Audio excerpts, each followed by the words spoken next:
Hello YouTubers, it's Dave with Smize Flies. Today we're going to be doing a pattern. The how-to for the day will be I'm going to do a bead-headed Brassie midge. The biggest reason for that is we're coming up on spring, and early patterns are going to be what everybody's going to be using, and the midge pattern is a great early spring pattern. So I figured I would go ahead and tie up a Brassie for y'all.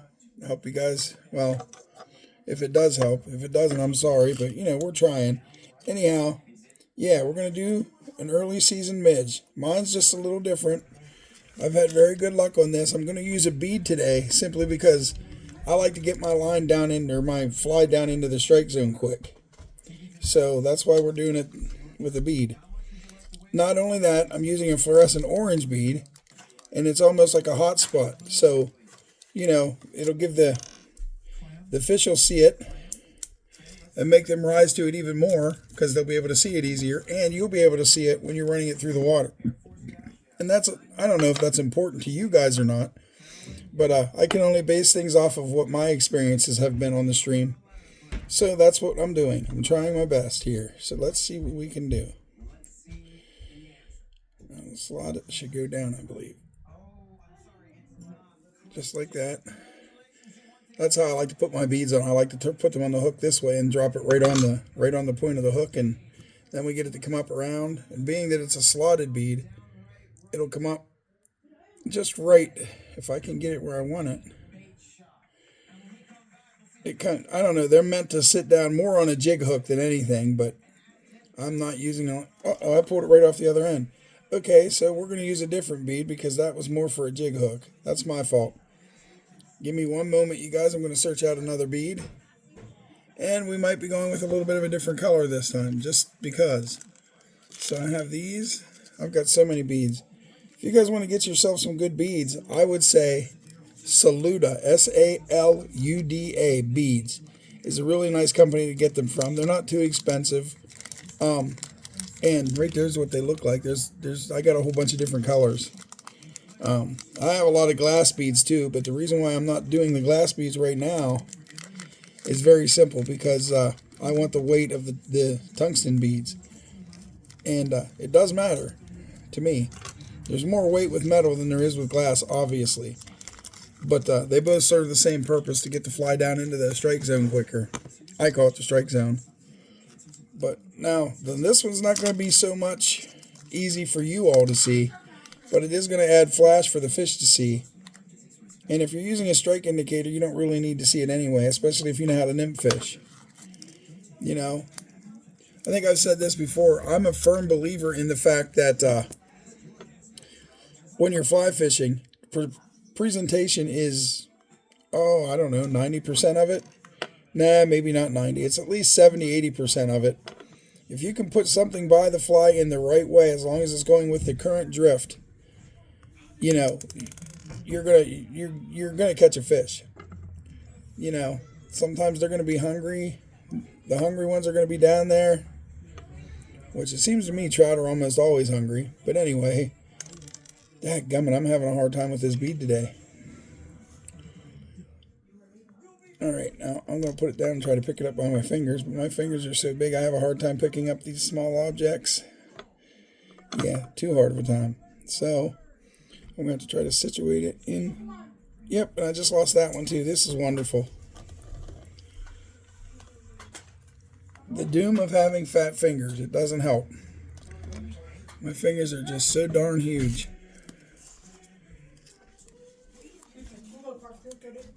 And so I'm going to grab another purple one because I did like that color. You know what? I think I'm going to switch up. I'm going to grab a different pair of tweezers just to maybe make my life a little easier. I'm hoping it does anyway. So there we go. I get this. And I'm going to grab one of these. Get in here and... Oh, crap. There we go. These are nice. These are really nice. So I'm going to go ahead and, there we go. Now I'll be able to situate it into the tweezers a little easier. Instead of going through the struggles I was just going through in those wider tweezers.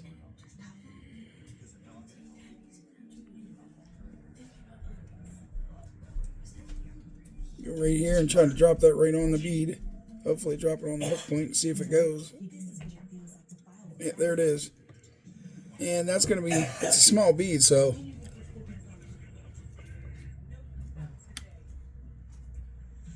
oh boy. Alright, I'm taking it back off again because I'm going to have to crush the barb.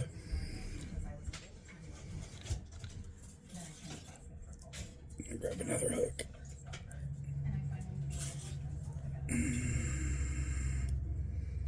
And a good way to crush your barb is to just stick the hook in like this, get it in there, and hopefully that'll crush it. Now, if I have my peak, I'd really put a crusher on it. This is going to be hard to crush in this vise, because it does shut hard, don't get me wrong, but probably not hard enough to crush the bead.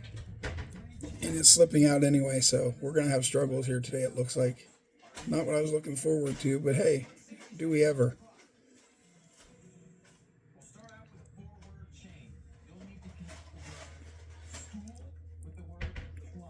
I did crush it down some. If it doesn't give me a break here this time, I'm just going to switch it up and go to a whole other hook.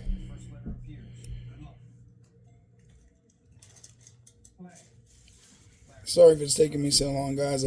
I probably should have put the beat on before I even started the video to save you guys all this, watching all this stupid shit.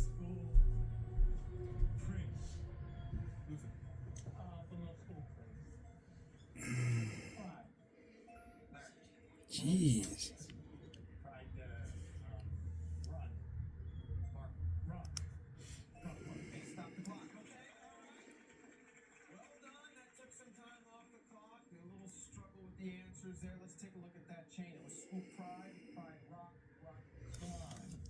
Yeah, this is going to be interesting. I don't understand why it's trying to be impossible, but can't always get what you want.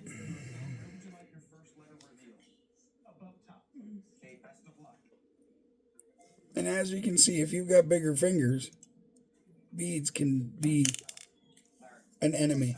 Alright, I'm done with that. So we're going to go with the glass bead because I know I can get that on the hook. I'm just not going to sit here and make you guys watch me struggle all afternoon here. So I'm going to switch it up.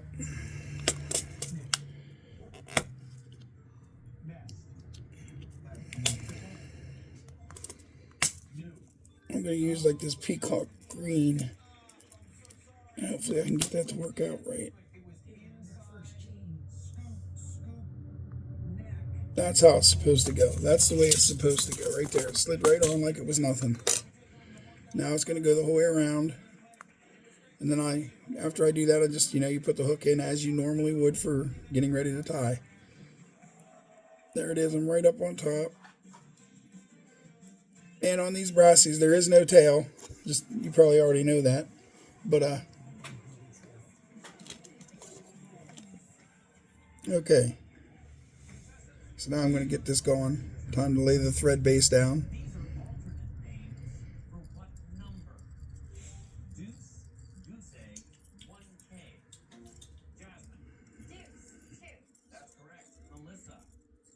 Alrighty.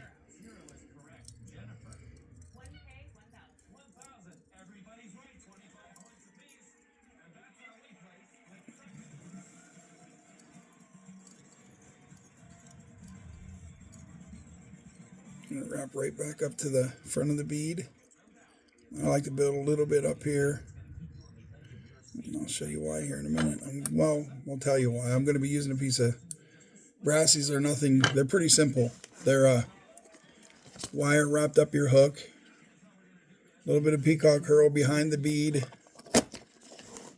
And you're pretty much done with it. It's not a hard pattern at all. But I do like to take my wire and try to tuck it underneath the bead and on top of the shank.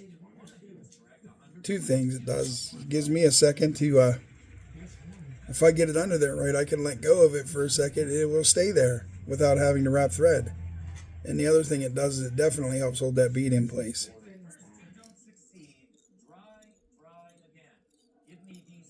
And when you're wrapping this in, you kind of you don't want to go super tight, like tight enough to break your thread. But this is another thing that I'll lift up and lay my wraps right beside each other.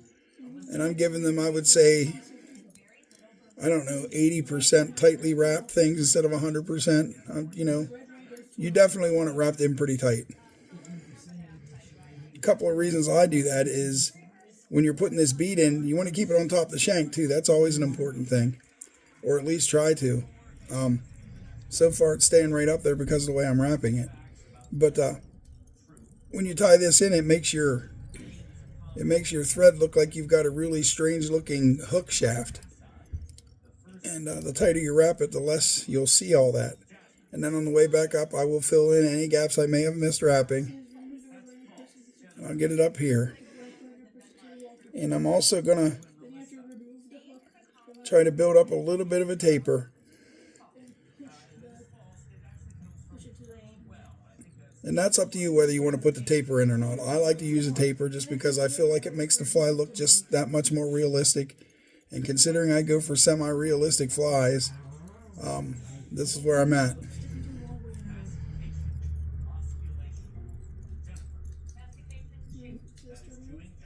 Okay. So here I like to pull your first wrap, I like to pull it pretty tight to make sure it bends right back there. You know, to get it so it's not going to look like it's curved. And when I'm wrapping, I put them over real close and I wrap backwards. And the reason I'm doing that is to make sure that I'm getting nice tight wraps on these flies. You know, you don't want to have gaps to look through to where you can see the black thread. And there's another way to avoid that too. You can go like this, you can use a tool, whatever tool you may have near you that might work. And you can push back. Now, I didn't have to do that. I was just doing it for demonstration purposes. And this is 0.3 millimeter copper wire. You can use an array of colors. You know, they sell, I think, like greens, reds, purples, oranges, a couple, like an olive green. I've seen several different colors of wire. It just depends on where you're getting it from and what you want. But it doesn't have to be copper. It's just that's what I've always used, and I've been very lucky with it. So, why, if it ain't broke, don't fix it, right? Okay, so we're going to stop right there, and I'm going to wrap back to where that started, where that ended, should I say. Pull down here and get a good wrap there. Now, I'm going to wrap the heck out of it. Some people will bring the wire the whole way to the bead and then put the herl in. I'm not one of those people. I like to cut it off. I have no real reason for that except for I like it looks more realistic. And again, I like to go for realism as much as possible anyway. And this last wrap, that's the tricky one because you have a little left over when you cut it. You just have to make sure you get it up against the bead right, or up against your last wraps of wire. And I'm going to pull this back to here. And I shouldn't have too much trouble finding my herl. Keyword there, shouldn't. I usually have it laying. There we go, there's my herl. One of 3 or 4 different bags I have of it. Herl is something that everybody, any tire should have a good bit laying around, you would think, because it's used in so many different applications for fly tying. But I will grab, and this is where I get picky, I like to find nice thick pieces. You don't really need much. If you get a 3-4 inch piece, you're set. But I like to use 2 because I like it to be thicker. Again, I feel like that makes it look more like the real thing. And then I'll take the second and I'll snip the white stuff out. And then I purposely leave a little bit of a tag end because you can grab this and break it right off. So I'm going to tie it right in behind the bead.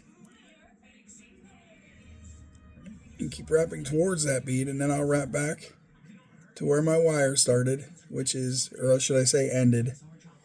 There it is. There's that. And then I can take these tweezers and grab these 2 pieces. And they'll break right off behind the bead, hopefully. I mean, that's what they're supposed to do, but that doesn't mean they're going to. I guess you have to get a hold of it first. Okay, I'm going to use my finger. The heck with it. Oh my goodness, they're going to make me use the scissors. It's not working right. Surprise, surprise. There we go. I'm just going to get a good close snip. And then I will wrap that down as best I can, which that turned out pretty darn good. Now I'm going to roll my vise back to where it goes. Wrap back to the wire again. And then right back forward to where the bead is. And get it right nice and tight up with the bead. And this, if you have two pieces, you want to make sure you get them nice and tight in your hand, because if they loosen, you know, it won't look right. It'll go in different places, which you don't want that. There we go. Really liking what I'm seeing, and that's all the more you need right there, just to have a little tuft. And what that'll do is those little fibers that are sticking up off that peacock curl, as they come through the water, they're going to cause capillary action, which means bubbles. And if you get bubbles coming off the fly, that just makes the trout go, oh my God, it's real. And they strike it. It's breathing. And then, real close snip, or as best as you can. Back over this way, and I'll take a few more wraps behind the bead, in between the hurl and the bead, just to build it up to there. And then I'm going to stop. I'm going to get my old whip finisher out. I have a new one. This one's like way bigger than my other one, so this one takes me a second sometimes to work it. Right between the bead and the hurl. One. I like to do between 3 and 5 wraps. Usually 4 is where I end up every time, which is that time too. And then slowly pull that out. Wiggle it a little bit. Get up in here. Snip. And there you have it. That is a Brassie pattern. That's a bead-headed Brassie. And that green bead is just added for weight, which is going to make it get down into the strike zone quicker. Some people like to take the time to put a little resin on it, which I'm going to be one of those guys. But you want just a teeny tiny little coating of it, because you want to be able to see the brass. The brass is going to be shiny, and this will cover it and add a little sheen to it as well. But I just need a little bit like that. That's probably more than I needed, but I'll fix that. And you take your bodkin and just kind of work it around in there. Do what you need to do. If there's any extra there, you can get rid of it with your fingers, which I'm going to go ahead and do that real quick. That's perfect. And then I'm going to wipe this off so I'm not rubbing it around all over the place. And that'll just help hold it together too, you know, because after a while hitting rocks and stuff like that, it might make indents in your wire. This way your wire won't separate, because you're carrying something over it. And here in a minute, in a couple seconds, I'll take this out and I will show it to you guys up close so you can see what you're looking at.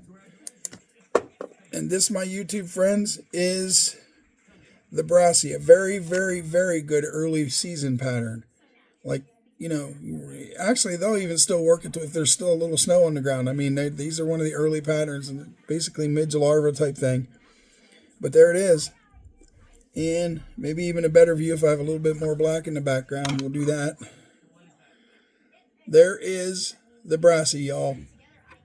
Appreciate you guys being here. Please, if you can, subscribe to me. Help me on my road to 1,000 subscribers. You guys have a good day. God bless.